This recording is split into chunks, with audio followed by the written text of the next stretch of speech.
Just a friendly reminder before the video begins, you will hear 2 stories in this video and both have new updates. Now on to the first story. I am mostly writing to try and get some relief, since I have no one to tell and I feel like my body is turning inside out. After months of browsing this sub, reading the horror stories and thinking that could never happen to me, I have some content to contribute. Boy do I. My 25F, fiancé, 28F, and I were getting married in 2 weeks. We've been together over 6 years and lived together most of that time. Known each other for 8 years. Relevant, I am a lesbian and she is bisexual. We've built a wonderful life together and I was excited to take the next step. I truly thought I knew this person. I am typing this from the hotel of our good friend's destination wedding.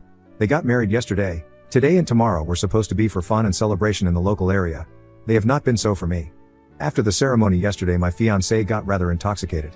She fell asleep like a rock after I helped her wash up and get dressed. She was out.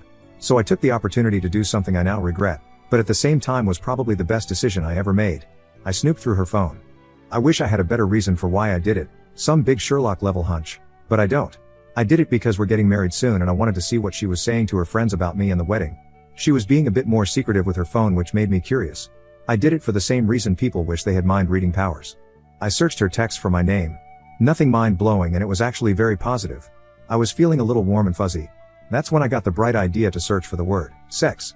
I wanted to see if she talked about our sex life with her friends. Maybe about what she liked the most or didn't like. Instead I pulled up texts with a man, a friend of a friend who lives several states away. They sent each other photos and sexted. I kept scrolling up and up until I came across the nail in the coffin. He had traveled to our city so they could meet up for coffee and sex. The evidence was complete as could be, sealed with a selfie of them together that he sent her. She couldn't even be bothered to delete them. I hid in the bathroom and shook like I was possessed. It felt like a nightmare and part of me still hasn't accepted it. So began the worst 36 hours of my life so far. I couldn't confront her without causing a scene at my dear friend's wedding. So I've pretended that everything is normal. Not very well. I did have a couple nausea spells I had to explain away. But I've been doing the hugging, kissing, laughing, and I love yous all day while we've all been trying to have fun at this wedding celebration. I feel like I'm dying. I keep playing the texts over in my head and running through what I'm going to say to her the second we get home. I thought about staying in the relationship, partially to avoid the total embarrassment of being that person who canceled a wedding last minute. But I realized I would be setting up my life for failure if I did. There are several things looking back that are red flags, namely the timeline of when she ended her last relationship before starting ours. She swears she broke it off with her old girlfriend before we started dating. Old girlfriend had a different story that I brushed off when my fiancé insisted that she was insane. The old girlfriend does have issues, but I think she may have been telling the truth about this one. I think my fiancé is a serial cheater. I hope I have the strength to make it through tomorrow and the 10-hour trip home, as well as to do what needs to be done. Best part is we also work together at the same small company and just bought a house together. Unraveling this will be difficult. Update: I found out my fiancé cheated 2 weeks before our wedding. I learned this while at our friend's destination wedding where I can't leave and have to play it cool. Please see my profile and the original post for context. Firstly, thank you all for your supportive comments. I read them over and over during our trip. They really did give me the strength and clarity of mind to do what was right for me in this heartbreaking situation. The saga continues with my life looking like a shitty movie, with nothing going as I thought it would. We started the drive home Sunday morning with the newlyweds, stopping part way for brunch with the bride's family. At this point my fiancé had sensed that something was wrong and is getting anxious about why I was being distant. It all blew up when I, stupidly, left my phone on the table and walked away for a moment while we were waiting for food. She tried to access my phone for some reason. I don't think it was nefarious. She was right in front of the groom and may have wanted to take silly photos on my phone. In a previous comment I mentioned that I had changed my password to protect the evidence I had. Well, she did not appreciate that. Not at all. She immediately spiraled into a panic attack when I wouldn't tell her why I changed the password. She said, "You've been acting weird and you never change your password." Without a hint of irony, "Are you talking to someone?" was also asked. This was all in front of the groom. I desperately tried to play it off as I was protecting my Christmas present ideas. Normally we allow each other to be secretive with our phones around Christmas. She didn't buy it. I tried to play it cool for the couple and family, but she began texting me, begging me to talk to her right that moment. Then she began crying. I figured this couldn't get any more awkward, so I beckoned her outside. She tearfully asked, "Did I do something wrong?" Dear Reddit, the amount of relief I felt when I said I know what you did. I know about his name is indescribable. Part of me was happy despite the situation. Just from the relief of not hiding this knowledge any longer. Like taking out a festering splinter. She at first acted clueless. That quickly became he's just a friend, then we didn't do anything till we only kissed and texted. And it wasn't cheating. She denies even now any sexual contact other than kissing. All excuses devolved into repeated begging for me to stay and get married to her. She didn't even say I'm sorry until I pointed out that she hadn't even apologized in between excuses. I truly do not know this individual. You don't have to believe me, but I literally had some of your words ringing in my ears while she spoke. I held strong on us separating and canceling the wedding. I finally got her back into the restaurant on threat of embarrassing her in front of all these people if we didn't return to our friends. Not proud of that verbiage, but she was refusing to leave the parking lot to go back inside. I quickly ate my cold brunch and she stared at hers, shell-shocked. By this point it's painfully obvious to everyone around that something is very wrong. I reassured our friends multiple times that we are okay and the situation has nothing to do with anything they did. I'll tell you more later, but let's just get home for now. I didn't want to tell them the truth right then and subject us all to a long car ride with that knowledge hanging in the air. In an incredible twist of fate, I spend the 10-hour car ride singing and making conversation, and she spends it on the verge of tears and car sick dry heaving into a sick bag, trying to act normal for our friends. I must have seemed like a psychopath. I was so lighthearted from finally getting the weight off my chest. The groom, bless his heart, tried to bring up our wedding plans multiple times and I redirected with jokes or anecdotes from their wedding. Side note, did you know that 99% of road trip songs are about romance and or breakups? We listened to Adele's Hello from the Other Side twice, once belted by the bride and once by the groom. Get me out of this cliché nightmare. We make it home, and the fun only just begins. I did text the couple to apologize for our weird behavior and inform them about the cheating and cancelled wedding. They have responded with messages of support and understanding. The details are already hazy, but I essentially repeated in no uncertain terms that we are no longer together. The wedding is cancelled. She will be sleeping on the couch and I expect her to move out.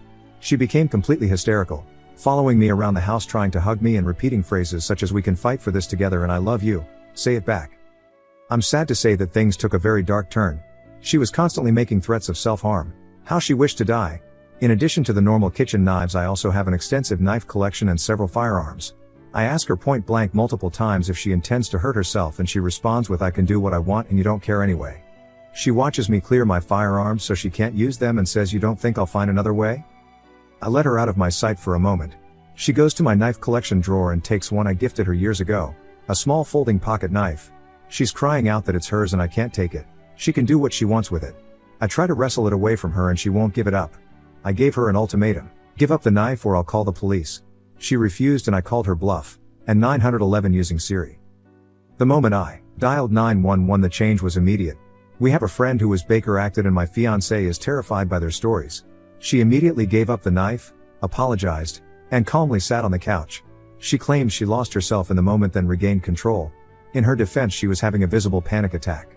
The police were incredibly kind and professional. They eventually decided to not BA her, since she was now calm and said she was not planning to harm herself. I actually agree that this was the right call. I think seeing the police was enough to tether her back to reality. Note, Oop continued the update into the comments. The update text was saved before deleted. Post continued. After the police left, we spoke for a few more minutes peacefully. She admitted that she made a mistake and was remorseful, but desperately wants to rebuild. I've held firm. I cannot live my life watching her like a prison guard, even if she's willing to do anything to prove I can trust her. There's two sides to every story. She says she did not feel loved by me at the time and I can be cold. This is true. We've had real issues in the past with me not providing enough physical affection. Our love languages are very different. She admits that the last few months have been wonderful, but a year ago she just wanted to feel sexy and loved, which is why she messaged him. My problem is that this is the same time period that we seriously discussed marriage and I proposed. She continued to text inappropriately with him after the engagement. If she did not feel loved by me during what should have been the peak of our relationship, I have nothing left to offer her. How could I trust that she will stay by me in the truly difficult times? I've given all of myself and it wasn't enough. Apologies for the novel and thank you for the support. As I lay here alone in our bed, I do have hope for a brighter future, mostly due to all of you. Now on to the next story. Story 2. My 30M wife, 31F, of 5 years cheated on me last year with her friend when she was out with her friend group. She used to this often, but always came back at around 12:00 a.m. But this time she came home very late, at around 5:00 a.m., and drunk, and I didn't press the issue that night. She was distant, and didn't talk much to me afterwards the next few days.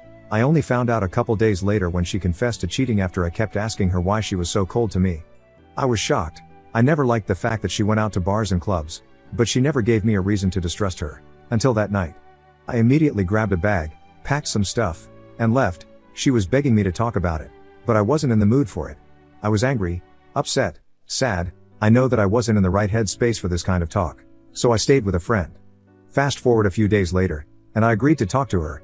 She said she was so sorry and would never happen again, and that she would do anything to make me stay. I spent the time I was away thinking of staying or leaving, and I hate the fact that I still love her. We don't have kids together, but part of me still wanted to stay. I gave her certain conditions if she wanted me to stay. The first one is to never see the man she cheated on me with ever again. The second was that I could see her phone or computer anytime I wanted without having to ask. The last one was that she could no longer go out to bars or clubs without me. She agreed to all of this. Over the last year, she's been estranged from her friend group because she can't go out with them without seeing the man she cheated on me with, and she hasn't really made any new friends. I haven't checked her phone or computer either. I know she likes to go out, so I try my best to go with her when I have time. The bar and club scene was never my thing, but I try to enjoy it with her. Things haven't been the same as before, and I've thought losing the she can't go out without me rule, but I keep thinking of what she did. I've explained this to my friend, and she said I should just divorce her if I can't trust her anymore. I've thought about it. I wasn't as happy as I used to be. She says she's happy with me around, but she isn't as energetic as she used to be. So, Ida? Ada has no consensus bot, but based on the comments, oop was NTA. Update Ada for keeping my wife on a short leash after she cheated on me? Thank you all for responding. It was a little overwhelming how much attention this post got. To clarify some things that were asked. Our relationship before seemed pretty good. I was never the club and bar kind of person, but me and my wife enjoyed going out to different places. We were both very outdoorsy. We often camping, climbing, hiking, among a lot of other things. We also liked taking trips around the country, and sometimes abroad. We also had date nights once or twice a week. We both work from home, so we often had a good amount of free time. We aren't rich of anything, but we do fine. Also, to clarify something, we don't have kids and we don't want kids. When it came to our sex life, I think it was decent. We had sex 3-4 times a week, and often tried new things, never with another person though. The only thing we didn't share was her habit of going out to bars and clubs. And now to her friends. Some of you were under the impression I told her to see none of her friends. I only told her to stop seeing the man she cheated with. At first, I didn't know exactly why she became estranged with the whole group. They were all part of the friend group. I met all of her friends, including the man in question. From what I know about him, he was a man whore. Nothing happened between him and my wife before, but I never liked the fact she went out so often with this guy, even if it was in a group setting, especially with alcohol involved. I did bring this up to her, and she told me there was nothing to worry about, and that this was just insecurity talking. Our relationship now. We've gone out hiking a few times, and gone out together on dates, but not nearly as often anymore. I just haven't felt the desire to. Our sex life is pretty barren as well. She's tried to initiate plenty of times, but I rarely want to. The update. I've talked to my wife, and we both reflected on our relationship. She still claims she wants to stay with me, and would respect my conditions no matter what. I asked her what she would do if I let go of the conditions. She told me she's truly ashamed of what happened, and she said she probably wouldn't go to a club or bar alone anymore. I asked about her old friends, and she told me that she doesn't want to be their friend anymore. She told me that they thought she was being unreasonable for not wanting to see the guy anymore, and that's just how he is. Basically, they refused to cut the guy off, and they didn't like that my wife had a problem with him. I never asked her about this before, because I didn't care about how my condition was met. All that I cared about was that it was met. I've opened up a bit more, and how our life now is pretty dull. She said she's aware our relationship isn't the way it was before. I asked her if she wants things to change, but she said she doesn't feel that she has the right to ask me for anything. She said she's aware it's her fault our relationship is like this. I mentioned couples therapy, and she immediately said that it was a good idea. I still resent her, but from what I can tell, she does want to make this work. I can't fully trust her yet.